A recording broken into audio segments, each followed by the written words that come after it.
তারপরে বিনামূল্যে পাঠ্য বই, বিনামূল্যে পড়াশোনা।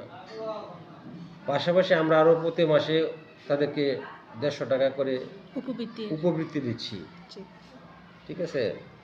তারপরে আমাদের এই সম্ভবত এই মাস থেকে আমাদের প্রাথমিক বিদ্যালয়ে এই কঠিয়াদী উপজেলা স্কুল ফিডিংয়ে তারপরে আপনার বিভিন্ন জাতীয় প্রতিযোগিতায় অংশগ্রহণ করে ইউনিয়ন পর্যায় থেকে জাতীয় পর্যায় পর্যন্ত যে তাদের অ্যাওয়ারনেস পাওয়ার সুযোগ সুবিধা আছে।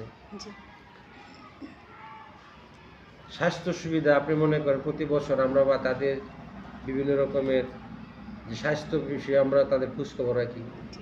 আমরা বছরে 2 বার বাচ্চাদের ওজন, উচ্চতা এবং চোখের দৃষ্টি পরীক্ষা আমরা মাপি। আমরা প্রাথমিক বিদ্যালয়ে সবার আগে আমরা বাচ্চাদেরকে করোনা টিকা ভ্যাকসিন দিয়ে দিচ্ছি।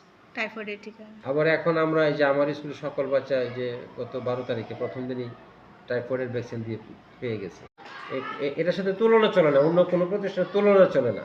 পাঠদান করায় এটা উন্নত একটা সিলেবাস আমরা এই বাচ্চাদেরকে পড়াই। এখানে অতিরিক্ত বই পুস্তকের কোনো চাপ থাকে না এবং আমরা যে নিবিড়ভাবে তাদের যে যত্ন করি, পাঠদানটা করি, এটা আমার মনে হয় যে আরও বেশি করে ফলো করে প্রচার হওয়া দরকার। আপনার মাধ্যমে আমি মনে করি যেটা আমার এই দেশের সবাই শুনবেন এবং আমি সকলকে অনুরোধ করব অন্ততপক্ষে যে আপনাদের বাচ্চাদেরকে সরকারি প্রাথমিক বিদ্যালয়ে ভর্তি করবেন।